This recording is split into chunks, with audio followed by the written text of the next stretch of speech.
On today's show, what will the Phoenix Suns identity be like in 2025? And what will the rotation look like? And will those two things be facsimiles of each other? Let's talk about that and much more of this edition of Locked On Phoenix Suns.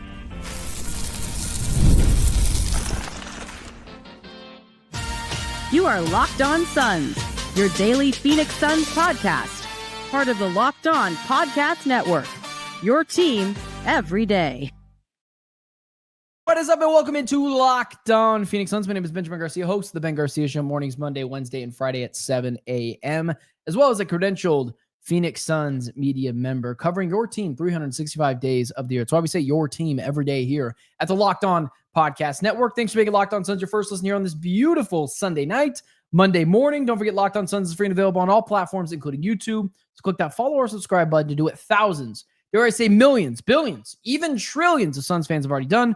Become an everyday and get locked on the Phoenix Suns right here each and every day. Today's episode is brought to you by FanDuel. Right now, new customers, this is insane. Can bet just $5, and if your bet wins, you'll get $300 in bonus bets to use across the app. Download the app today. So there's a lot of things we got to get into. Before I really say anything, guys, we are getting there.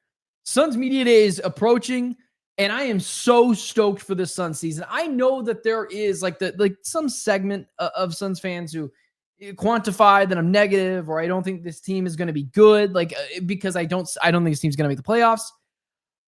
This is going to be a very fun Phoenix Suns season. I am so stoked to see some of these players and how they mesh with Devin Booker. I'm stoked to watch Devin Booker just go into bleep it mode and be one of the better players in the NBA. I think a top 10 player potentially once again in the NBA this time next season. So we're getting close. And so that means we got to dive into things that really matter. Not to say that things before didn't matter, but now we're getting deep into the offseason, and it is coming up soon. And I'm stoked to watch the Phoenix Suns start to play some basketball again. So with that being said, we've talked a lot about the Suns, obviously, this offseason ad nauseum. You know, what will Jordan not do? What will his schemes look like? What's more important is, and we've said this before, it's not important that the Suns make the playoffs this year. I think a lot of 2021 Suns fans that jumped on the bandwagon, which nothing wrong with that. You want to be a fan of the team that you grew up, in your city watching, being a Phoenix Suns fan, and you just jumped on when they were good. Nothing wrong with that. But you have been a spoiled Suns fan, meaning you've been spoiled and accustomed to the wrong things, that this team every year is just going to go to the finals, the playoffs. That's not what it was like for a lot of Suns fans watching this team for years. Myself, who was a 7 seconds or less Suns kid with Marion and Tim Thomas and Jim Jackson and Amari Stoudemire, Pat Burke, just a plethora of players. Steve Nash, Leandro Barbosa, Joe Johnson was there for a spell as well. I've been here for all of it. And I was there for the decade where the Suns could not sniff the playoffs. This season is going to be fun because there are no expectations. Can the Suns be fun? Can they be interesting? And can they start to build a culture? You might think it's important to get into the playoffs and get swept by the first team you see in the first round. That's not what's important. Your culture is what's important. The San Antonio Spurs, who everyone's picking as everyone's darling this year in the Western Conference, and Victor Wembanyama, who was a top 10 player in the NBA, if I could find that right here. Victor Wembanyama was a top 7 player in the Locked On Top 100, hasn't played a playoff game yet, and they've already got him in there. What's important is not making the playoffs. What's important is establishing a culture, and we've talked about this toughness. So what is the Suns' identity going to look like? When I talk about an identity, that means when all else fails, I can fall back on this. In baseball, I think a lot of the times it's like you have a really good bullpen. Well, we're not hitting right now, but if we just get a run in, we know our 7th, 8th, and 9th inning guys will shut out the opposing team. We can fall back on that, and 95% of the time, 90% of the time, it's going to work.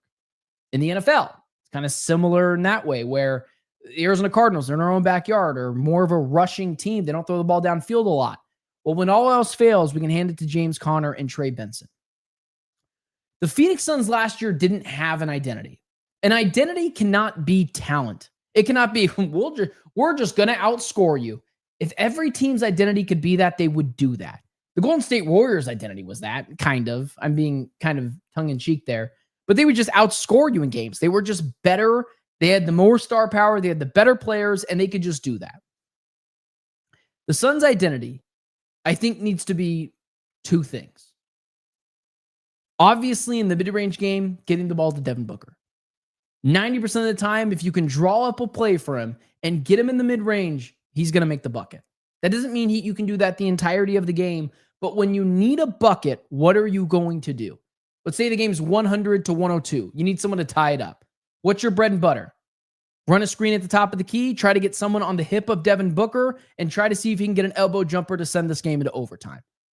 That's what one of the Suns' identities has to be. Get the ball to Devin Booker, hit an elbow jumper. That's what it has to be. And that's what it was pre-Kevin Durant with Chris Paul and Devin Booker. It was kind of mid-range assassins. Kevin Durant was kind of that as well, but it was too much of the same player and it didn't work out for this team. That is one identity of this team. Devin Booker, we will mid-range you to death. It can't be the three-point jumper. Before people tell me that. It'd be nice for that to be, especially in this era of the NBA, but the Suns don't have those guys that are going to hit buckets consistently outside of Grayson Allen and maybe even sometimes Royce O'Neal from beyond the arc. I would like for them to be that team, but that's not the case. Offensively, it's going to be tenacious, obviously around the rim, throwing up lobs. But what do we need when the game is tied and we need someone to hit a bucket? Devin Booker, mid-range. And we saw that a couple of times last year. Remember, he hit a game winner against the Milwaukee Bucks. The Suns needed 2 points. What did Devin Booker do? Get to kind of the inside of the wing area, hit a bucket. But that's only secondary because I don't think the Suns are going to even have a top 10 offense this year. What I think that the Suns can do, though, and win a lot of games to potentially be in that play-in spot later in the season is defensively. And I know that's a strange shift from last year to this year. Last year it was, well, God, you're going to, end up playing a game that's 125 to 130 and you're just praying you're in it till the end. The Suns don't really have that problem anymore. They are big.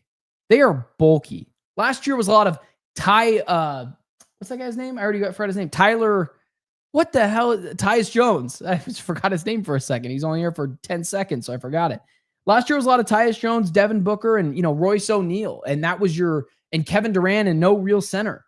And this team struggled to be able to be bodied with other teams. But toughness defensively and suffocating, as well as physical, tough guys. Last year, what happened?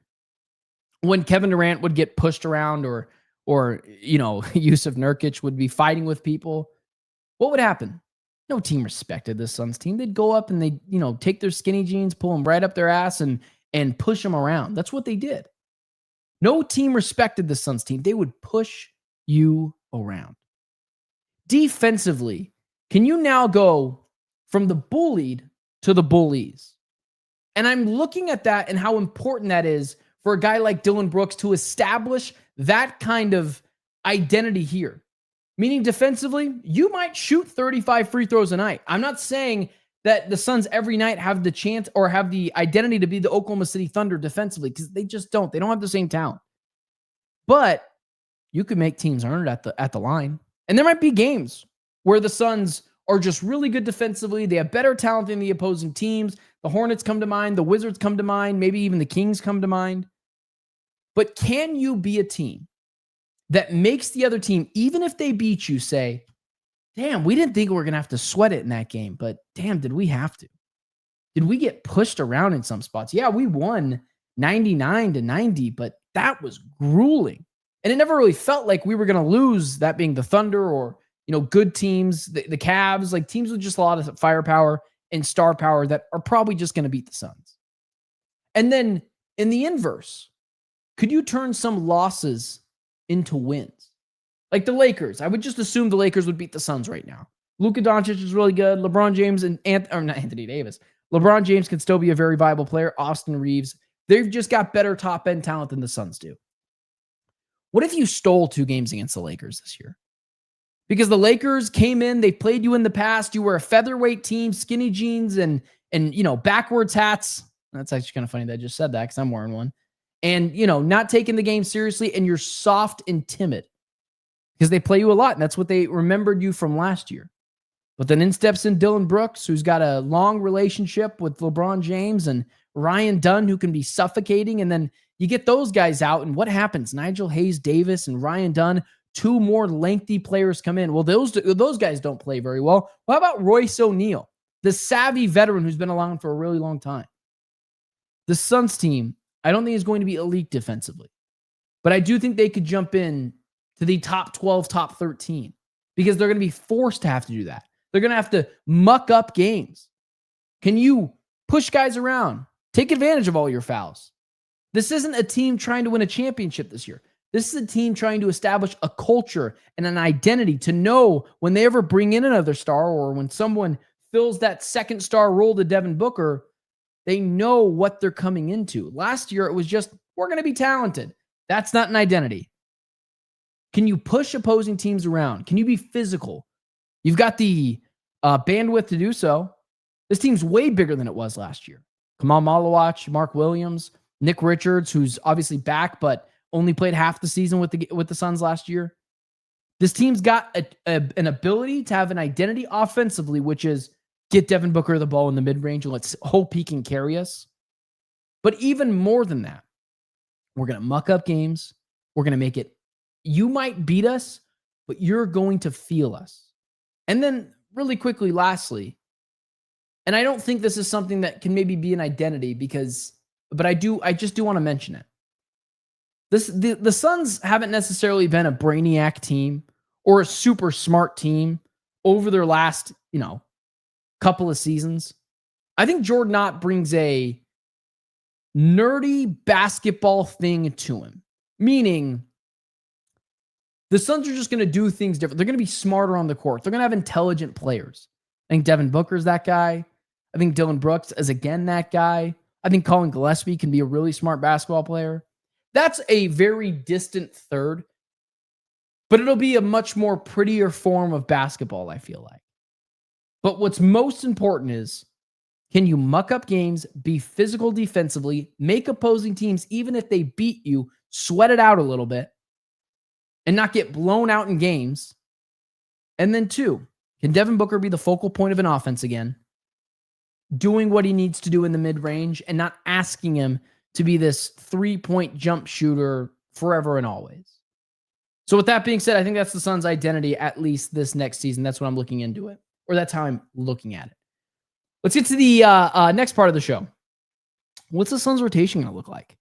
We know at least a little bit for the starting lineup, but who makes the cut after them?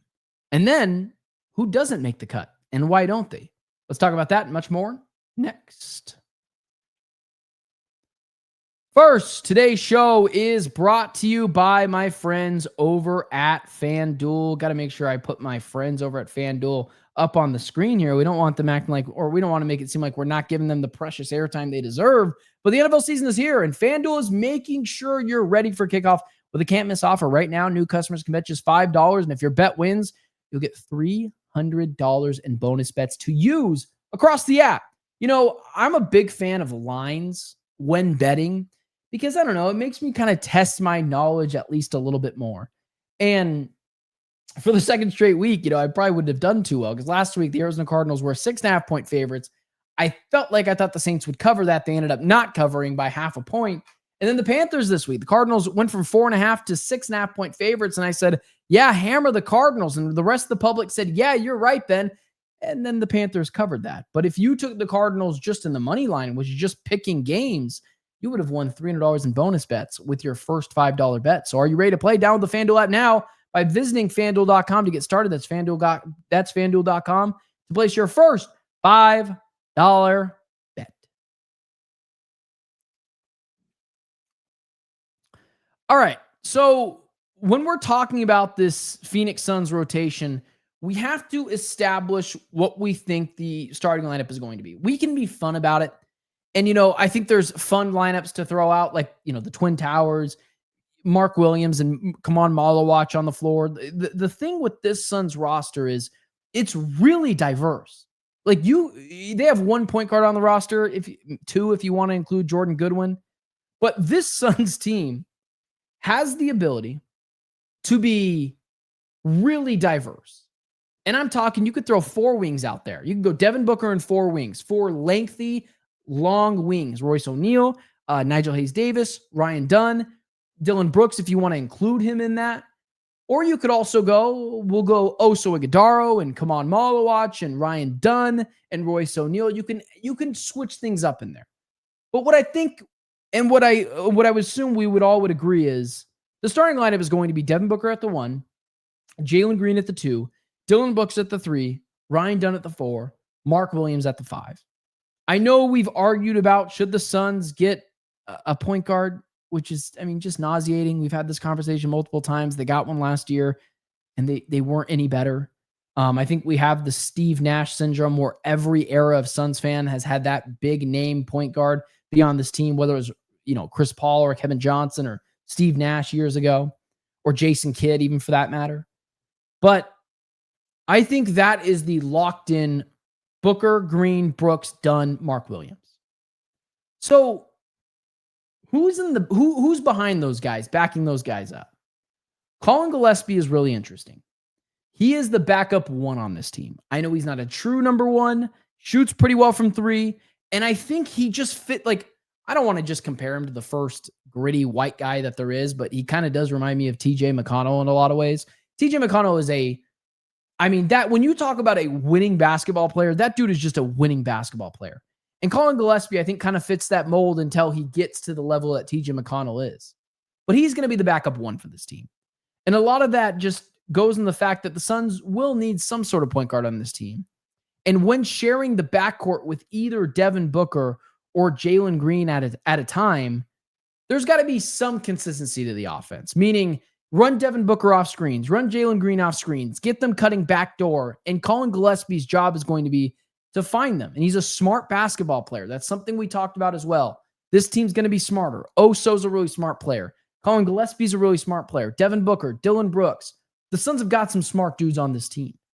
So Colin Gillespie has earned the right to be the backup point guard for this team until further notice. And the Suns are going to run him out there. He's a bulldog defensively. He's not a good defender, but he's not a bad defender either. He's pesky. He's annoying. He gets in your face. Kind of similar to Jose Alvarado.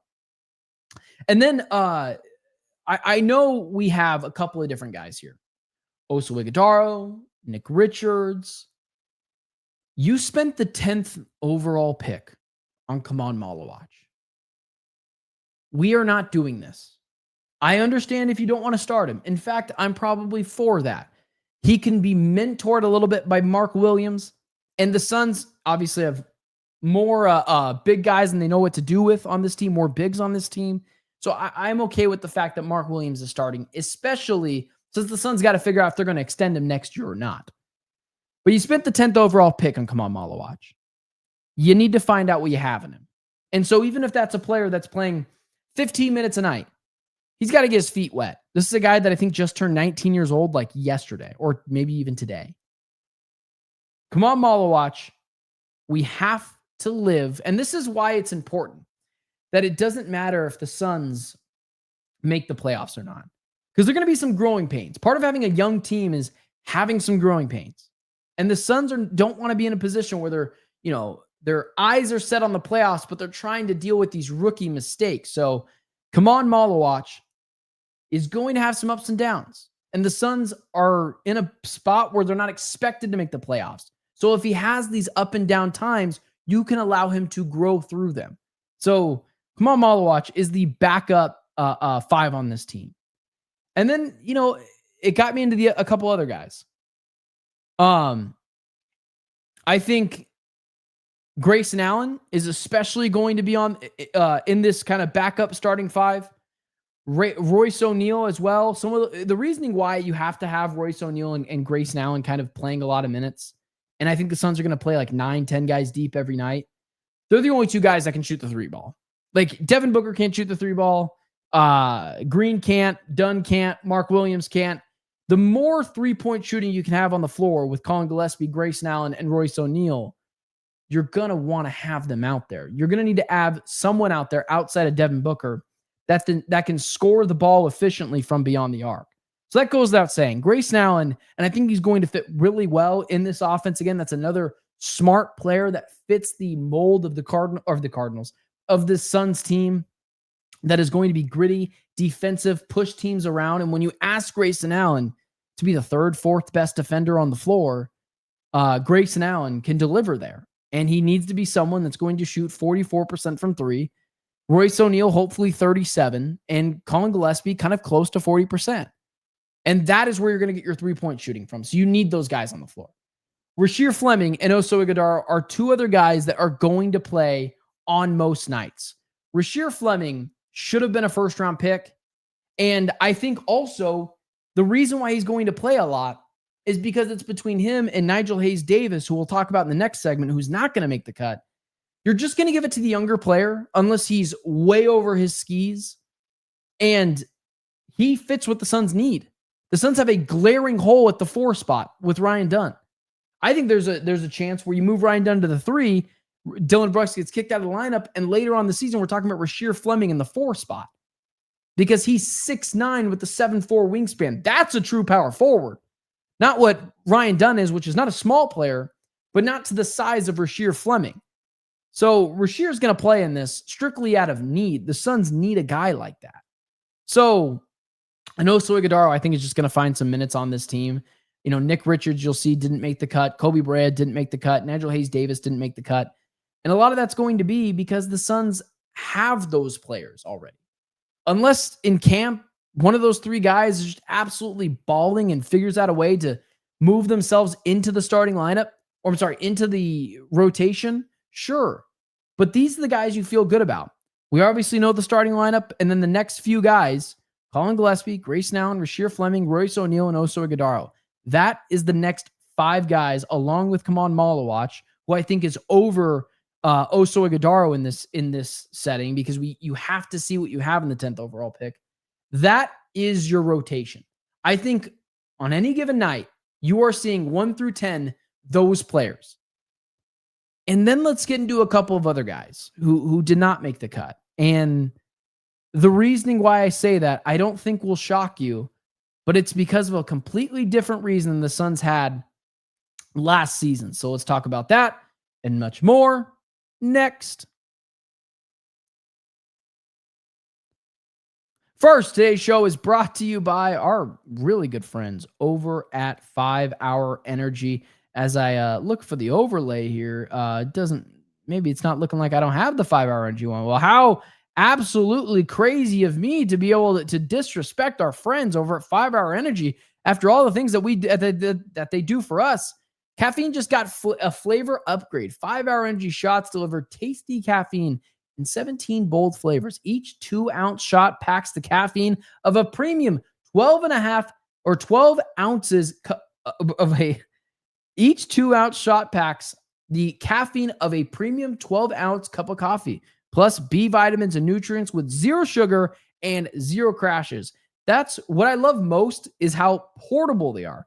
Big taste, tiny shot. You can take it anywhere and get that boost when you need it. It's literally it's like this big, guys. You know, one of the things I love about 5 Hour Energy is I don't use it super often, but I use it when I definitely need it because I know it's going to exactly get the job done. I use it about once a month. And one of the things I'll say is, like, a couple weeks ago when I was at my fantasy football get together with my buddies in Prescott, Arizona, we stayed up really late the night before, knowing damn good and well we had a tea time in the morning at like 8 a.m. and I was up till 2 a.m. No issues. Guzzled myself a 5 Hour Energy shot, and I was perfectly fine for the entire 18 holes. Didn't even feel the fact that I should have been tired. And like this says, no crashes. Enough with boring, flavorless caffeine. It's time to give your caffeine a flavor upgrade with 5 Energy shots. Get the favorites you love, or be bold and try something new in stores online at www.5hourenergy.com or Amazon today. All right, let's close out the show. I want to talk about the guys that didn't make it. And the first one, I'm going to get past it quickly because I don't think it's going to shock anyone a ton. Kobe Bryant, he's not going to play on this team. Although I hate sending guys to the G League because I just don't think it does anything. If you were a good player like in the NBA, like you made the NBA and you were a first or second round pick. Yeah, no crap. You're going to beat up on dudes in the G League who should be delivering mail to me every day. Like, I just don't see this strong correlation outside of a handful of guys where the G League really helped them. Oso Ighodaro should have been on the team all last year. There's no reason he should have been in the G League last year. I just don't think it was helping him. With Kobe Bryant, given the fact that he's a shooter and that's a lot of his game, a microwave scorer, and he's an older player, he needs to get those reps. Just keep him in the motion of shooting the basketball day in and day out. So I think he'll be a two-way guy that I think towards the end of the season, the Suns see as more valuable and I think has a chance to be converted to a real NBA contract. So he's not going to make this team because the Suns have better options and bigger options. So as much as he could help the Suns with the three-point shot, I just don't see him contributing a lot this year. And I hope I'm wrong because that's another young player that could take that step up. Nigel Hayes-Davis. I'm struggling with this one because he is someone who's completely transformed his game. And we saw that kind of same thing happen with Gertrude Yabusele from France to America this year, playing on the Philadelphia 76ers, where he was a bad NBA player, went overseas. Now he's a very solid rotational player in the NBA, like a championship level player. He would play on a championship team consistently. Nigel Hayes-Davis might have that arc, but it feels like this is Rasheer Fleming insurance. Like if this kid can't play, and I know they got him before the draft. That's not what I'm saying. My point is,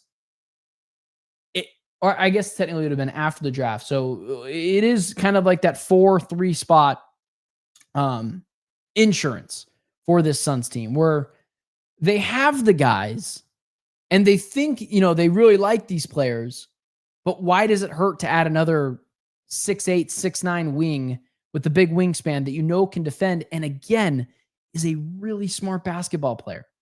The Suns are going to try out Royce O'Neal, Rasheer Fleming, Ryan Dunn, Dillon Brooks, and all those kind of ways in the wing spots. Dillon Brooks kind of being a smaller player out of those four. But if those guys don't work out, you'll see Nigel Hayes-Davis. But I want to see this guy play. I think there might be something there, but Ty goes to the younger guy. And I want to see more Rasheer Fleming, and I want to see more Ryan Dunn. So I don't know if Nigel Hayes-Davis is going to find a way to crack a spot in this rotation outside of us seeing him in preseason being like, yeah, you got to play this guy. Like, you just got to play him. He's just dominating everyone else. Rasheer Fleming's going to have to take a back seat. And then finally, another guy that I don't think we're going to see a lot of, or that we shouldn't see a lot of. This is why I was in favor, and this is kind of like similarly, that Nigel Hayes-Davis is insurance for Rasheer Fleming. I don't understand why the Suns kept Nick Richards around. It kind of leads me to believe it's one of two things. One, they didn't get the offers that they thought they were going to get for Nick Richards. And then two, Mark Williams insurance. Because Mark Williams misses a lot of games. Nick Richards can easily step into that fold of potentially starting if it's too early in the season and Malawach isn't ready, or be the backup to Malawach and still feel like you're not, fish out of water there.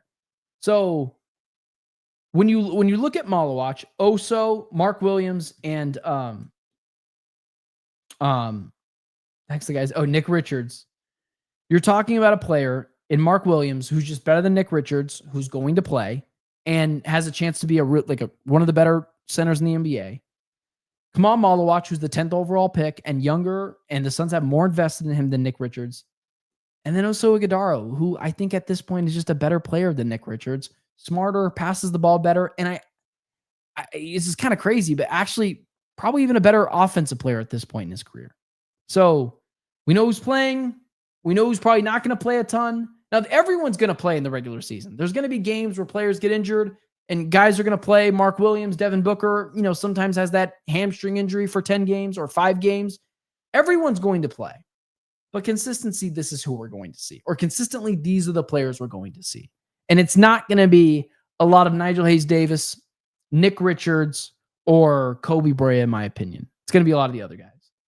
With that being said, guys, don't forget to follow me on all social media platforms at Ben Garcia Show. Follow the show at Locked On PHX Suns on TikTok and Twitter and Instagram. With that being said, guys, don't forget to like, share, subscribe. Again, follow me on all social media platforms at Ben Garcia Show. Appreciate everyone in the chat tuning in. It's almost basketball season, man. You better get ready. Break open that encyclopedia. Figure out what you've been missing over the offseason, because the NBA season is almost here and the Suns season is going to be electric. Can't wait for that. And with that being said, guys, I will talk to you guys on Tuesday or Monday night, Tuesday morning.